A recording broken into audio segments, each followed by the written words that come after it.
আও কি তাও মকিমপুর আর ডালফারের বিলের সৌন্দর্যের কথা কই আর শেষ করন যায় না। এনে খালি বারবার আইতাম মন চায়।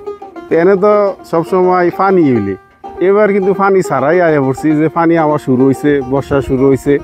আর এখানকার যে রাস্তাঘাট আগে একটু ভাঙ্গাচোরা আসলো, এখন কিন্তু রাস্তাঘাট কিছুটা উন্নত করছে। আর আশেপাশের পরিবেশটা দেখছেন নিয়ে কত সুন্দর লাগতেছে পানি ছাড়াই।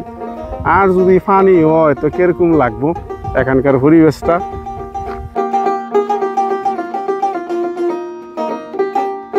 আর আপনারা যদি এই বিলে আসতে চান তাহলে যারা ক্যান্টনমেন্ট থেকে আসবেন সুগন্ধা বাসে উঠবেন, মকিমপুর স্টেশন নামবেন। নামার পর এখান থেকে 10 টাকা ভাড়া এই ডালফার বিল বা মকিমপুর বিল কইলেই এখানে নিয়ে আসবো। আর যারা ব্রাহ্মণবাড়িয়ার থেকে বা কুড়ি সুমনের থেকে আসবেন তো এখান থেকে সেম সুগন্ধা বাসে উঠবেন, ওইটা মকিমপুর স্টেশনে নামবেন। নামা এখান থেকে এই যে অটো যুগে এই ডালফার বিলে আই পড়বেন, আইয়া উপভোগ করবেন এই সৌন্দর্য। আর বিশেষ করে আর কিছুদিন পরে আইবেন যখন পানি থই থই করবো আর এলাকার যে সৌন্দর্যটা উপভোগ করবেন।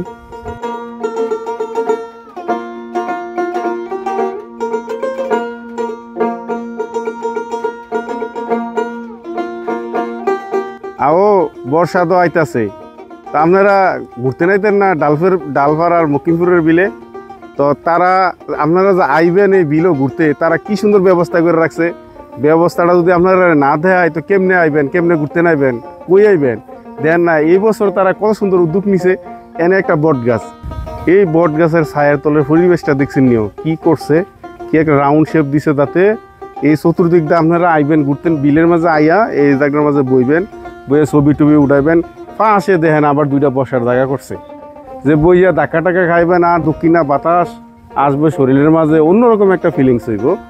তাইবেন খুব সুন্দরভাবে। তারপরে আরেকটা কি কাম করছে এনে দেখেন না, পাশে হইলো টিউবওয়েল আছে, টিউবওয়েলের পাশে হইলো আপনার এই যে একটা সোলার রাখছে। তারা যারা দূরের থেকে আইবেন পিকনিক টিকনিক করবেন এনো, অলরেডি কিন্তু আইছে অনেক অনেক গ্রুপ হয়ে আইছে এনে পিকনিক করতো।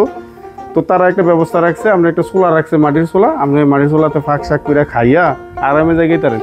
যদি এনো আইয়া আবার সময় হয় বৃষ্টি কাতলাত পরে যাইবেন, তোলে আপনার দুইটা রুম আছে, পাশে বাথরুম আছে, এনে আশ্রয় নিতে পারবেন। খুব সুন্দর একটা সিস্টেম এই দেখলাম। যারা দূরের থেকে ঘুরতে আসবো এই এলাকায় যাতে সুন্দরভাবে এনে ঘুরতে পারে এবং এনজয় করতে পারে। এই যে বট গাছের মুড়টা দেখতেছেন, এই বট গাছের মুড় থেকে রাস্তাগুলাতে কত ফাইল গেছে।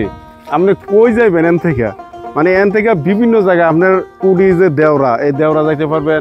তারপরে আপনার মকিমপুরের স্টেশন, ডালফার, তারপরে আপনার মানে বিভিন্ন সাইডে এন থেকে যাইতে পারবেন সব রাস্তা। এবং কি এই রাস্তার মাঝে ঢুকলে আপনি ঘুরতে ঘুরতে ক্লান্ত হয়ে যাবেন গায়ে, কিন্তু রাস্তা শেষ করতে পারতেন না, এত রাস্তা এই বিলের মাঝে। এদিক দিয়ে রাস্তা ডাইনে বামে সামনে। এবং ডালফারের কৃতপক্ষ যারা আছে, রাস্তাটা কিন্তু খারাপ ছিল, তো তারা আবার মেরামত করে দিচ্ছে খুব সুন্দর করে, মানে কংক্রিট ফালাই দিছে যাতে সুন্দর করে তারা মোটরসাইকেল যুগে বা গাড়ি যুগে এনে আসতারে বট গাছের তলে আইয়া যাতে উপভোগ করতে পারে এখানকার সৌন্দর্যটা।